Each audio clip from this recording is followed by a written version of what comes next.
Okay, looks it works. Okay, so Daniel, over to you. Okay, excellent. Can you hear me? Yes. And can you see my slides? Absolutely, yes, please. Okay, perfect. Yeah. So if you have any questions, please just raise your voice and ask me. I won't see you, so I won't see if you raise your hand or anything or write something in Zoom. So just speak up. So yeah, I will present you today the work about how we porting the Meteo Suisse weather forecast to GPUs. This is quite some collaborative work between the Meteo Suisse, the C2SM, which is a research center from the ETH, doing climate science, and also the CSCS, the Swiss Supercomputing Center, which you probably also know very well, I assume, and also the German weather forecast, DWD, and also NVIDIA, from where we get some technical support. So introducing myself, I'm a computational scientist from a background, so I have a little bit of experience in math, applied math, computer science, and a little bit of physics. So for detailed weather questions, I might not know the answer. So introducing first the Meteo Suisse. We are a federal office for meteorology and climatology. We are providing weather forecasts, warnings, weather forecasts also for the aviation, which is very important to them, which we do this by numerical weather prediction, which I will talk mostly about. And also we have teams that do take care of the observations, all these stations, the radar, and also other teams that look more on the climatology. We have different offices in the different parts of Switzerland, and we also have the app that shows you the weather prediction, which you hopefully all use. Yeah, so I want to talk now about the numerical weather prediction that we are doing now on GPU. We are doing this since 2016 with the old model, and now currently we're working on a new model and porting now the new model also to GPU. And I will talk mostly about now this new model because I just started 1.5 years ago and I only worked on the new model, not the old one. So for the numerical weather prediction, we are simulating the atmosphere, and which is maybe not that straightforward, but if you think about the atmosphere, it's actually quite thin. So in the first 10 kilometers, you have 90% of the air mass and 99% of the air humidity. So if you're simulating in our numerical weather prediction, the atmosphere, it's actually a very thin layer around the Earth.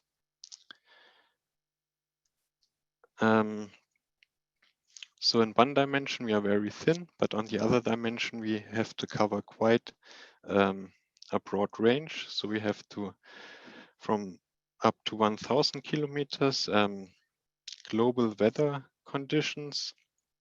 And on the even finest level, we have some snowflakes or very small resolved clouds. And so to cover this, that's quite some computational challenge.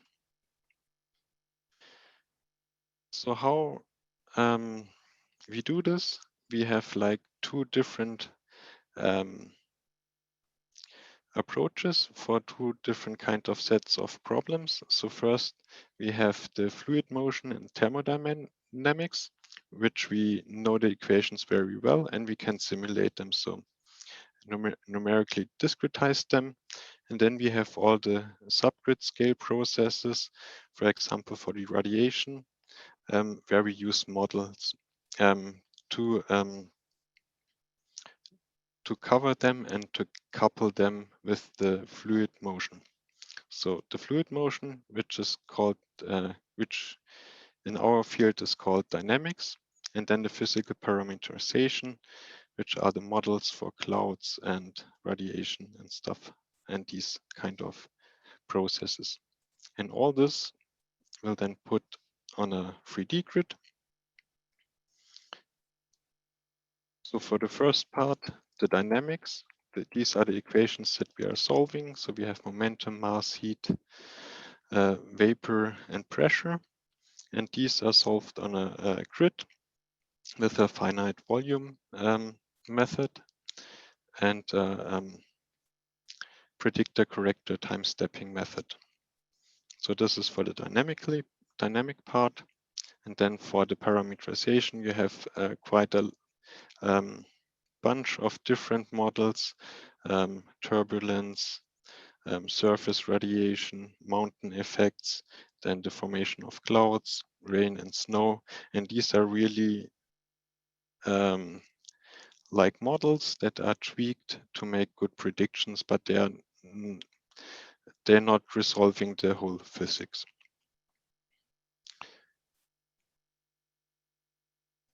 So what do we need now? Okay, we have now assume our atmospheric model, which comes from the dynamics and the parameterization.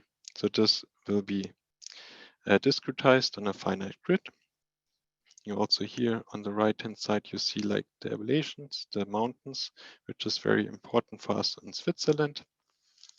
And then we also need to know the knowledge of the initial state of the atmosphere. And for that, we have a lot of measurements, observations from the different stations, from the satellite images. And these will be processed all by data assimilation to give us then initial conditions for our atmospherical model. And yeah, here I show you the different observations that we have. So we have the ground stations where we can also have wind, humidity, temperature, but we also get data from airplanes or ships, which all, and the different satellites, which we all then assimilate to give us good initial conditions.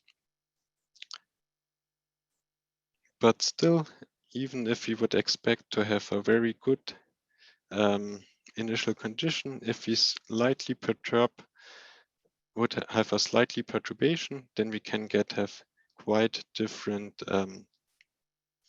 weather predictions. And yeah, I guess that comes from the case theory. I'm not sure. Most of you might be physicists, so you might know more about that than me.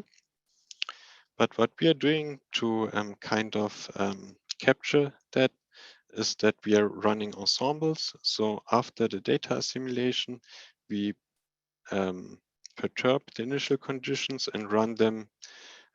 So run an ensemble with slightly different initial conditions. And from that, we get different results, which we can then average again. And that you will also see since recently on the app that you see kind of the expected value and then like the maximum and minimum case scenarios. And that, of course, also means a lot of computational power is needed to run this ensemble. So for that, we are working at CSCS, where we have like a supercomputer where we run these weather predictions 8 times per day. And yeah, from that, we can make our weather predictions. And yeah, I don't think I have to advertise the use of GPU computing in this forum, but yeah, I mean, most of the fastest supercomputers now are based on GPUs. And yeah, so the idea was also to use this for the numerical weather prediction. Also, if we can compute it faster on the GPU, then of course we can also think of having more finer grids or computing more ensembles. So if we get more compute power. We can use finer grid sizes, but the problem is if we increase the horizontal resolution by a factor of 2, the computational cost actually goes up by a power of 8. So yeah, I mean, increase the number of ensembles is of course always, if you can pay the electrical bill, that's easy because that scales perfectly. But the other one might be more costly because you need to invest more human resources to make it work. So to give you an idea at what resolution we are currently I show you here the nice picture of the Matterhorn, and of course, ideally we would resolve it such that we could see the cloud that is here after the mountain. And to get to such a high resolution, we would need to be at a 35-meter resolution, but we are not there yet. So we are currently not even there yet. So we are currently computing on a 1 kilometer scale. So there, the Matterhorn is just a very tiny peak. And on a 2 kilometer scale, which we are also using, you don't see any Matterhorn. So to give you an idea that there is still a lot of opportunity to improve the model and the resolution. So that was the introduction, kind of into the numerical weather forecast. Now I will go a bit more in details. So the models that have been developed for a long time and they are still written in Fortran. And we are porting them with OpenACC. I didn't want to give a tutorial on OpenACC because most of you might be very already users or might know it very well. So I will just give a brief introduction and show you one small case studies where we did some optimizations. So for those who don't know OpenACC, it's works like OpenMP. You can add pragmas to your code, and then the compiler can generate with that additional information a GPU code. And one of the advantages that you can you don't have to rewrite most of the code, and you can still have the same code base for the CPU, which is important for us because the model code that we're working on is also used by DWD, and they have a NEC machine, and also other people are using that code on CPU. So to keep the code together, having the same code base, this OpenACC approach is very attractive. And as you probably know, if you want to port your code to GPU, it's very important that you don't have a lot of data transfer between your CPU and your GPU because that's very slow and costly. So so we have been worked now that we can have all the parameterization, so the models and also the dynamics and the infrastructure to have them all on GPU so that there's no data transfer needed anymore. The data assimilation is still on CPU. So for that, we still need to copy some of the data between GPU and CPU. But as this is done not in every time step, but only once per hour, so far this has not been computational bottleneck. And the initialization so far is partly done on CPU and GPU. And I want to make one remark here.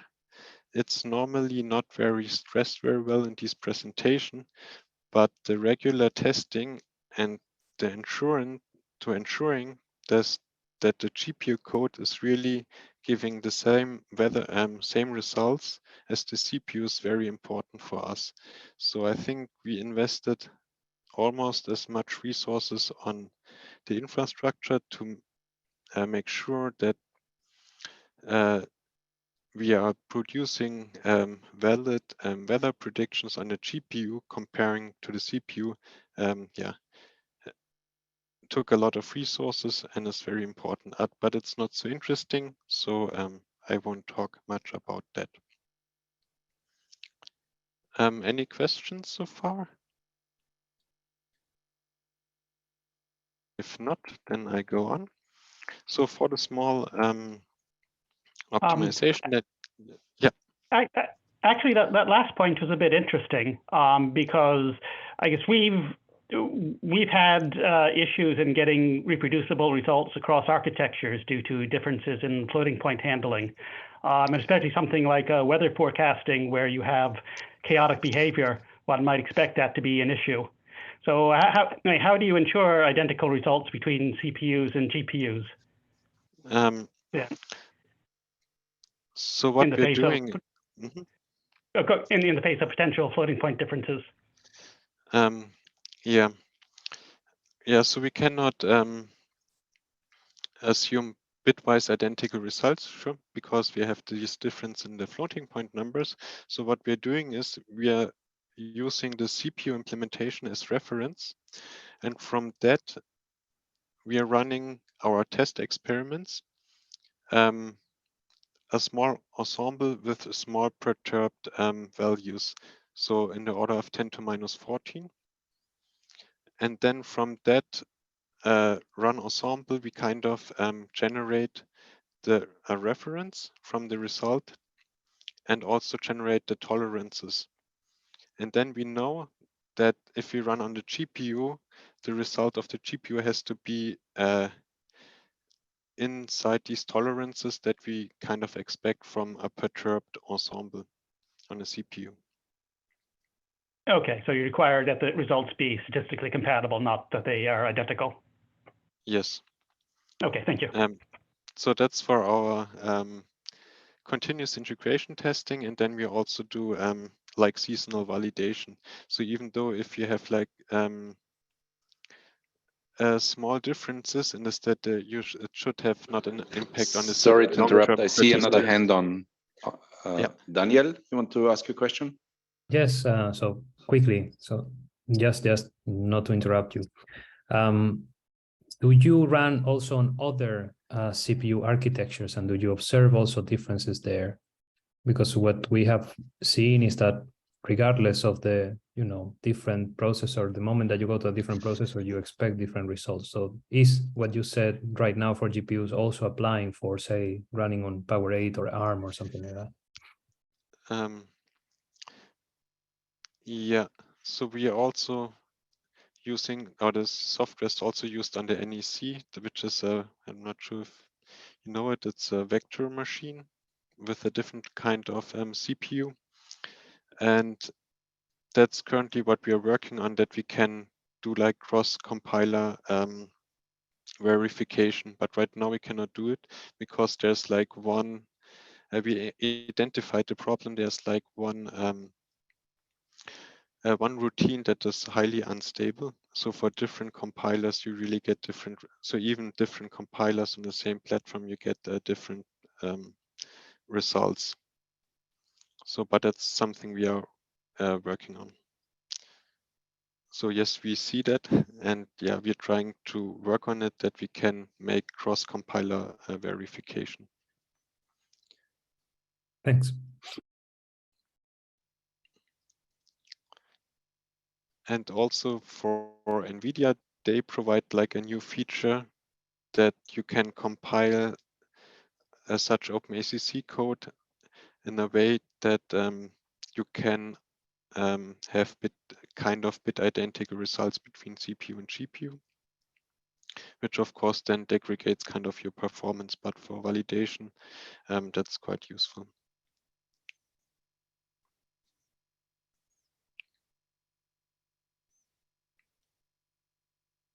Okay, do you have further questions?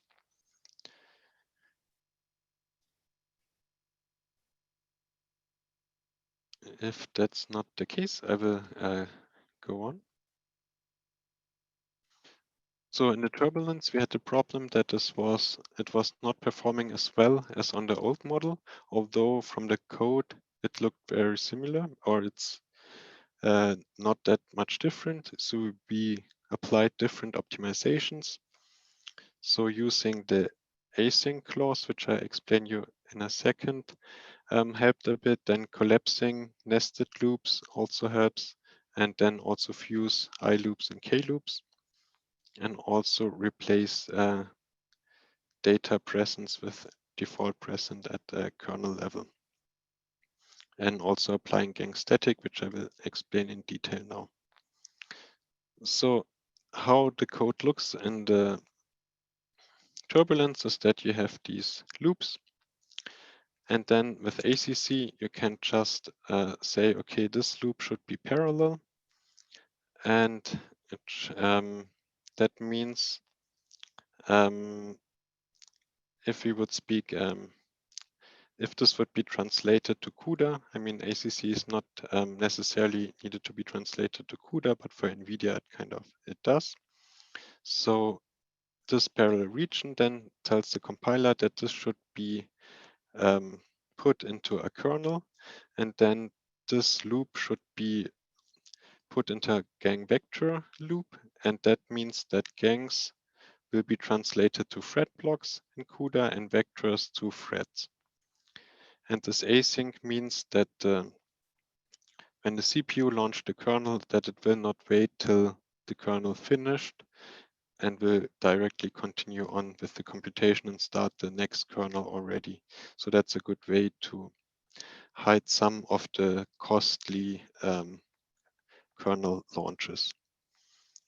So here we have these 3 loops, and they will be translated into 3 kernels, but they won't have a lot of computations to do.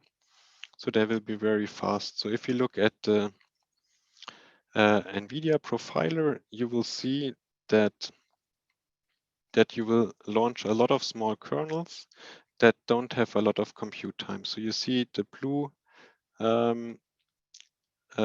bars, those are the kernels, and we would like to have them bigger and not that many.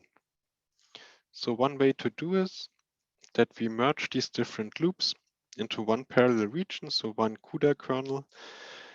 But then we must make sure that if we have dependencies across the loops, that each of the indexes will be computed by the by the same thread blocks, because otherwise you will get race conditions. And therefore you can use in the OpenACC standard this gang static, which then means that each index of the loop will be mapped to the same thread blocks across the parallel region. And that improves the performance in 2 ways. You can improve the cache reuse because the indexes are the same, and you can also reduce the launch overhead. And if we look now at the profiler, where we compare with the solution before, then you see that the compute kernels are now bigger and take overall less time, as you have less overhead for launching the kernels. So in this factor, it was quite good. So that's something we are now trying to apply at all the different places that we see. And yeah, so these are the... What did that do to your overall performance? Yeah, for the overall performance, we still, sadly, it was not a factor of 2, but it was like 10 or 20%. So yeah, but still, we are taking everything that we can get. Yeah.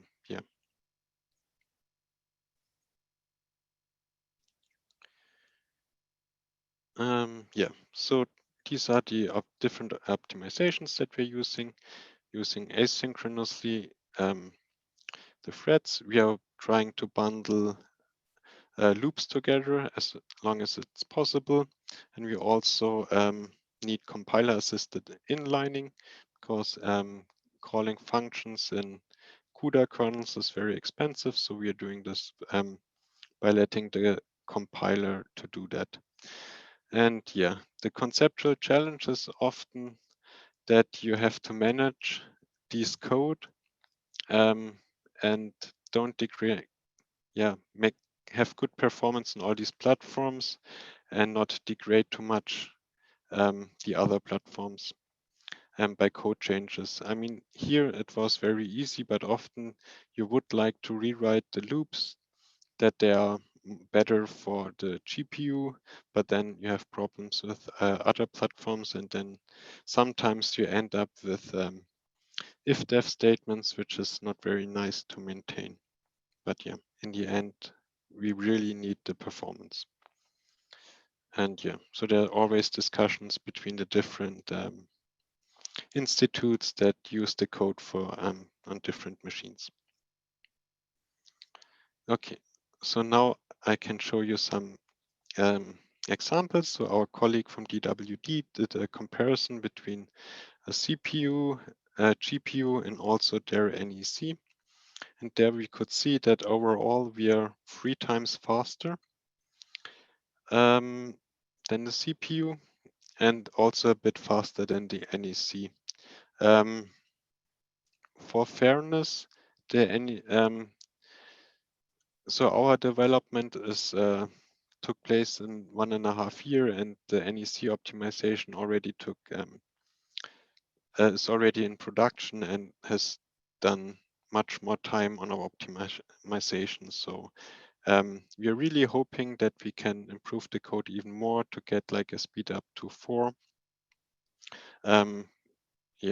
To be more energy efficient, and also can compute more, so that we can compute more ensembles for in our budget.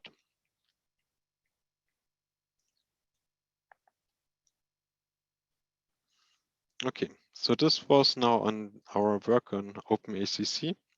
Now I would like to talk a bit more about the even newer developments that we are doing. So do you have any questions to the OpenACC part?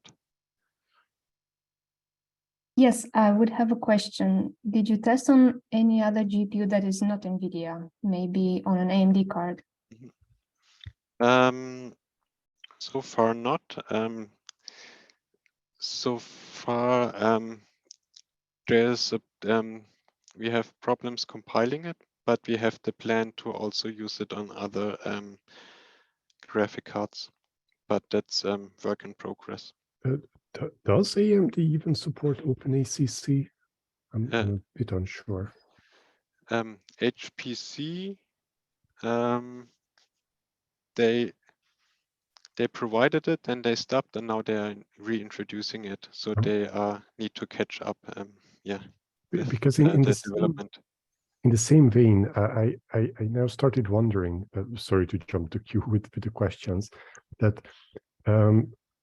would OpenMP be possibly an alternative, like a viable alternative to OpenACC in this case?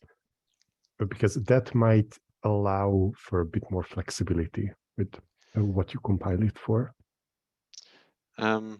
Yeah, there are also discussions about that you kind of want to translate your OpenACC into OpenMP, which should be possible. Yeah, so I mean, the code already has OpenMP in it for the CPU, which we're not using if you're using NVIDIA GPUs. But I think to make these OpenMP statements that are already in there make work on a GPU, I think that would need quite some effort. And there are some colleagues that are thinking about not using these OpenMP statements, but kind of translate the OpenACC statements into OpenMP GPU statements.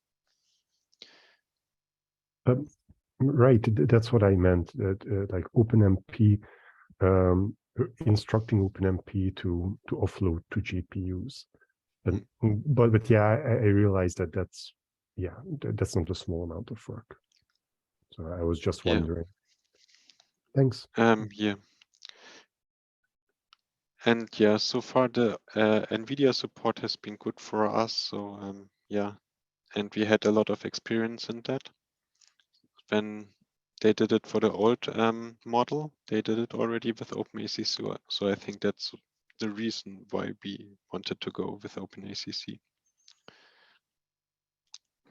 So one quick question.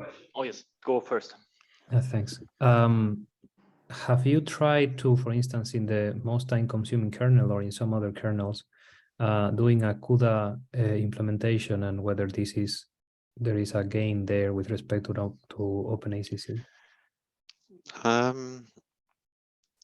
Kind of. We come to that in the next part a little bit. Thanks. So the other question to the plot you're showing at the moment, what is the reason that everything is a 32 times?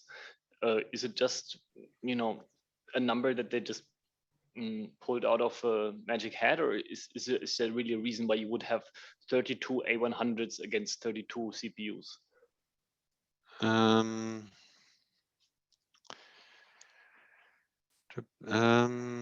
That's a good question.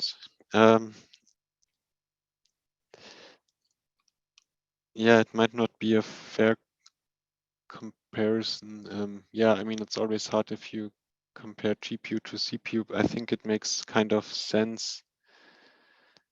Yeah, I'm not sure. Okay, no worries. Maybe as a comment, having worked on another climate code before, I guess that you have to use 32 nodes in order to get enough memory. Looking at the number of cells, 5 million cells, you need quite a bit of memory to get this into machines. So probably this is the reason that you need the number of hardware. Yeah, that's quite possible. Yeah.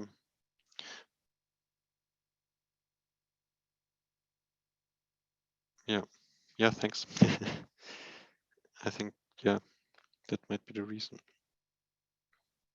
Did you by any chance run on any non-NVIDIA GPUs?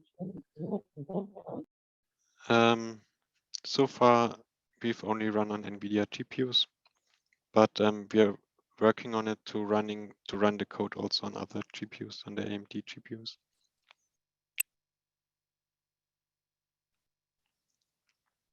Yeah. William from CSCS is working on that, but we don't have results on that yet.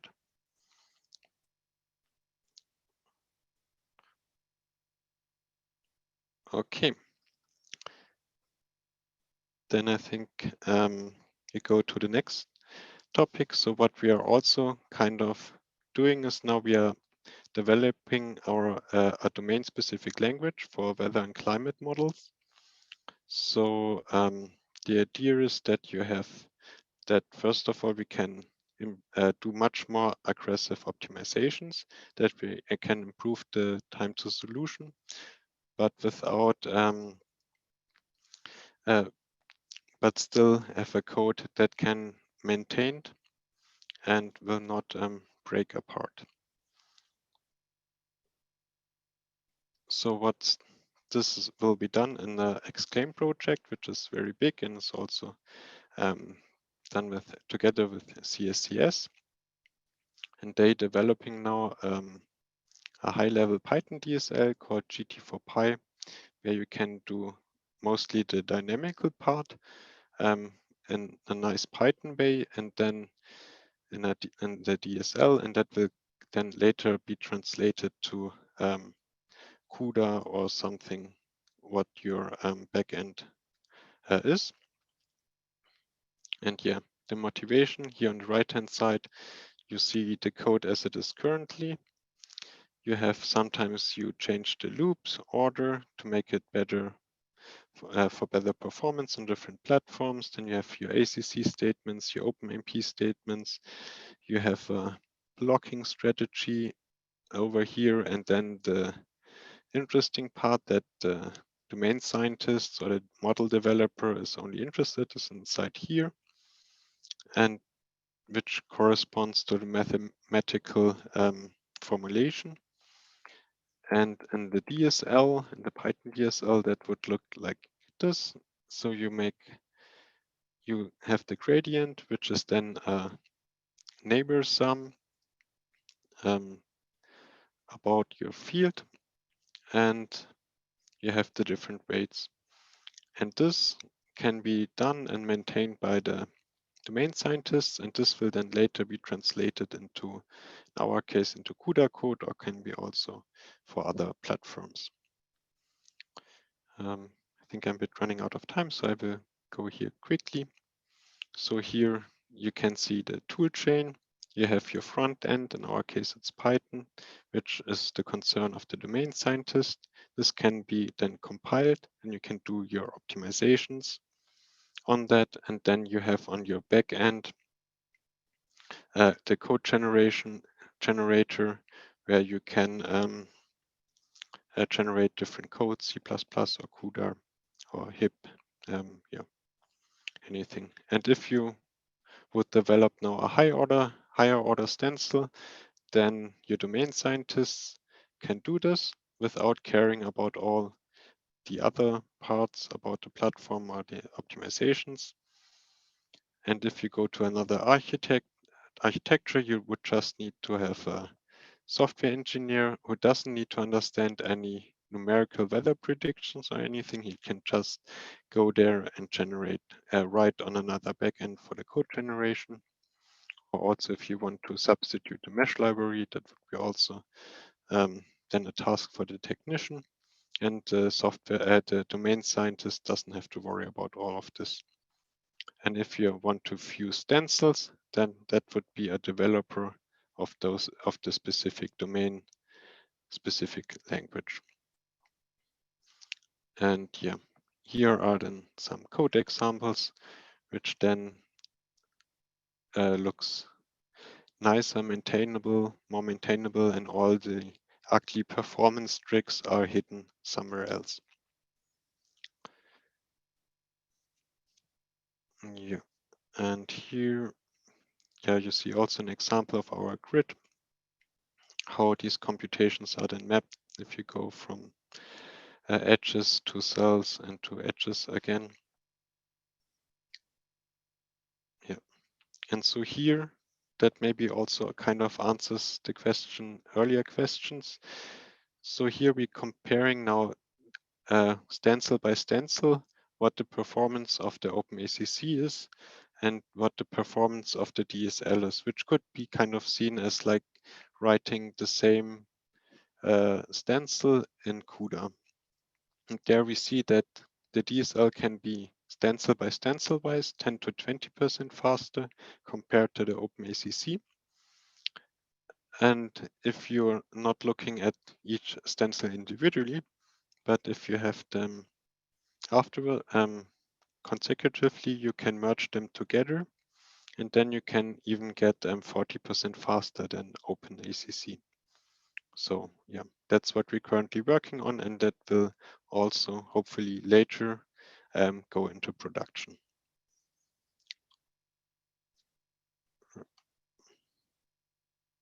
So yeah, that's the conclusion. So we've ported now Icon, which is the new model, to OpenACC. All the things that we need. We have reasonable first performance, 3 times faster, but still a bit slower than the old model. So we still need to invest some optimizations in there. And yeah, we're also training now the domain scientists, so the developers on ACC, so that they don't break anything of our port, and they might be even able, if they introduce a new model, that they can directly port it with OpenACC. And then later we will hopefully also benefit from the DSL. So yeah, with that, I'm at the end of my talk. And yeah, if you have questions, you can just Thank ask. you very much, Daniel. Very nice talk.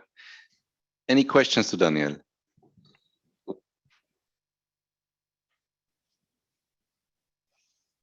Maybe let me start one thing.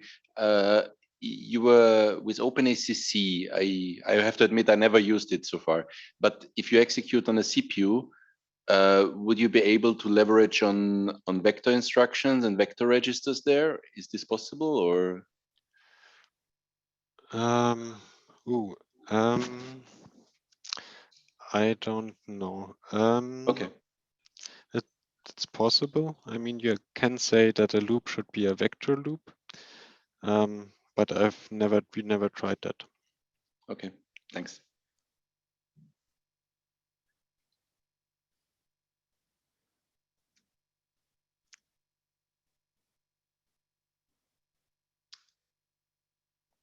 Any more questions? We had a lot of questions already during the talk, so any more?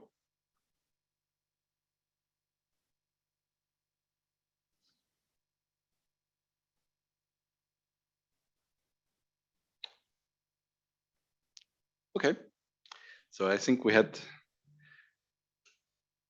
all the questions asked already. So last chance. No. Okay. So thank you very much, Daniel, again for the very nice talk. And as usual, we will put the recording up on the Indico page, and I think there's also an HSF YouTube channel where we will post it. Okay, so that concludes the meeting, and yeah, thanks everyone, and see you next time in December for the ACTS talk. Okay, bye. Bye-bye. Bye-bye. Bye. Bye.